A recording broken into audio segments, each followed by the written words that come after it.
Hey guys, what's good? So today's video, I want to briefly talk about my Pentax 645Z, my favorite medium format digital camera. And I've been shooting with this for a couple months already. I've shared some videos here on YouTube Shorts, and shared some photos on my Instagram as well as my website. And this is my bread and butter. I've been able to produce good images. And prior to picking this up, my main digital setup was the Fujifilm X-H2 with the kit lens, and I was able to create good photos with this, but now it's gonna retire and sit in my shelf as a backup camera. And then prior to picking up the X-H2, I was a Sony a7 III user. I was using it primarily for video and some photo, but COVID happened and didn't really do video. And then prior to picking up the Sony a7 III, I was a Fujifilm X-T user. I started with X-T1 back in 2014, 2015, X-T2, and then X-H1, and had a bunch of Fuji prime lenses. And X-H1's video capabilities wasn't there, so I opted for the Sony a7 III, and then sold that. And then I was like, if I'm gonna go back to Fujifilm, it needs to be medium format. And since I didn't have the budget, I went with the X-H2 with the kit lens, and been able to do magic with this as well. But now that I have the Pentax 645Z, this is my main digital setup now. And I found a good deal on this while I was looking for a Fujifilm GFX 50S2. I was really looking for a GFX. I was trying to find a good deal on a GFX, but I could not find any. And for some reason, this popped up in my search, and I was like, I did not know Pentax had a digital medium format camera. And the deal was from the seller, he was selling it with a bunch of auto lenses, but I was like, I don't need that because I've been shooting film with the Pentax 645N, and I did a little research on the Pentax 645Z, and I saw that it could use the legacy lenses that the Pentax 645 uses. So I offered the guy, I think $1,200. I say, yo, let me get this for $1,200. And the guy was like, this camera is like barely used, so I could sell it to you for $1,350. And I was like, all right, let me get that. Let me get that. Let's meet up. Let's meet up, because I'm gonna snatch that off your hands. So I bought it.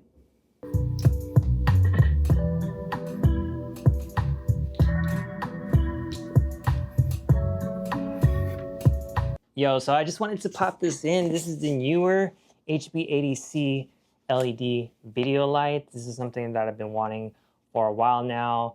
This would be so handy for these type of YouTube videos, but also bringing it to my photo shoots where I need to brighten up my scene, also brighten up my subjects. Just pop this in on a tripod or have my assistant hold it for me, and it will do the trick to make everything much better. So I'm gonna unbox this for y'all. This whole video is actually lit with it right now, so you can exactly see how it is in action. It's an 80-watt RGB light that's super portable, which makes it great for on-the-go shoots or quick setups at home. It's got a wide color range from 2500 to 7500 Kelvin plus full RGB, so you can dial in any color or use some fun built-in effects. It's dimmable from 0 to 100%, and with a CRI over 95, your colors are gonna stay super accurate on camera. And one of my favorite things is the built-in battery. It runs about 70 minutes at full power, charges up in around 2 hours with USB-C, and you can even use it while it's plugged in. And it also comes with a Bowens mount, so you can throw in whatever modifiers you like, and you can control it on the back through an app or with a remote. Overall, it's just really solid, lightweight for both photo and video. And again, I can't wait to use this for my next shoot, and big thanks again to Neewer for sending this over.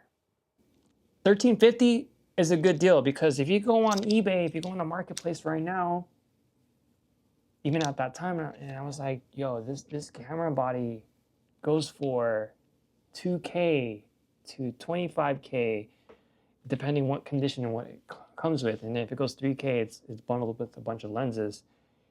And I was like, yeah, you gotta snatch that up, because I ain't gonna pay that much for a 14-year-old camera, 25K, like 2,500, because that 2,500 can go into a 50S2 with the kit lens, right? Or 3K, I think. But at that price point, I would already go for the 50S2. But 1350 as an entry point to medium format digital, I was like, yo, I cannot pass that up. 1350, let's go. So I bought the camera, used it for months, and yo, like, I've been able to create good images. I'm gonna be honest, like, I think the photos that I've created with this camera is just next level compared to what I was shooting with this. But again, I've been able to shoot good photos with the XH2, but just the next level entry point to medium format digital, and shooting more digital nowadays, like, this is it right here. And you know, the reason why I'm moving on to medium format digital was also the prices for film. Like, I've shot so much film since 2019, 2018. And at this point, film is getting expensive. And then on top of that, you already know that I mostly develop on my own, scan my photos on my own, edit my photos on my own. Like, that just takes too much time. And since I'm working with modeling agencies, you know, I gotta get these photos out there. Gotta get those photos out. And snap, snap, snap. This camera can do that. So yeah, that's you know, I've been able to produce good images with this. Yeah, like, I don't regret my decision for getting this entry point into medium format digital. I think, you know, especially working with models and using these legacy lenses, these autofocus lenses, has been a good, you know, it has been essential for me for how I work. And, you know, like, the models I work with, you know, you gotta move. So autofocus on a medium format camera is a must. And that's why I have the 645N, because I use autofocus. I rely on autofocus. A lot of people are going to be like, you should be shooting on manual, man. You know, you should be shooting on manual. That, you know, it's all about taking your time and doing that. But I don't give, I don't care if people say that. Like, what you want, man? I wanna shoot digital and make it look like film. You might as well get a cheap camera. Might as well get a blah blah blah blah. Like, nah. If you're that type, John McDiggly do, if that's your name, shut your mouth. Like, I need to be out there shooting the photos. And if I'm able to produce good photos with a camera, you know, I use it for what it can do for me. Right? Also, I do want to mention having a digital setup with the Pentax 645Z paired with the 645N, having that digital and film setup in your kit is a plus. So if I'm shooting on digital, I'm shooting my subject, and I said, hey, yo, let me take that shot on film. I can pop this lens out and put it on my film camera and take that shot. Or I could be mainly shooting with a film camera, and I could be like, hey, let me shoot the shot on digital as a backup. So vice versa, like, having these two systems as part of your kit is, I think, is also bread and butter. Like, everything about this, having this fully digital and film setup is bread and butter.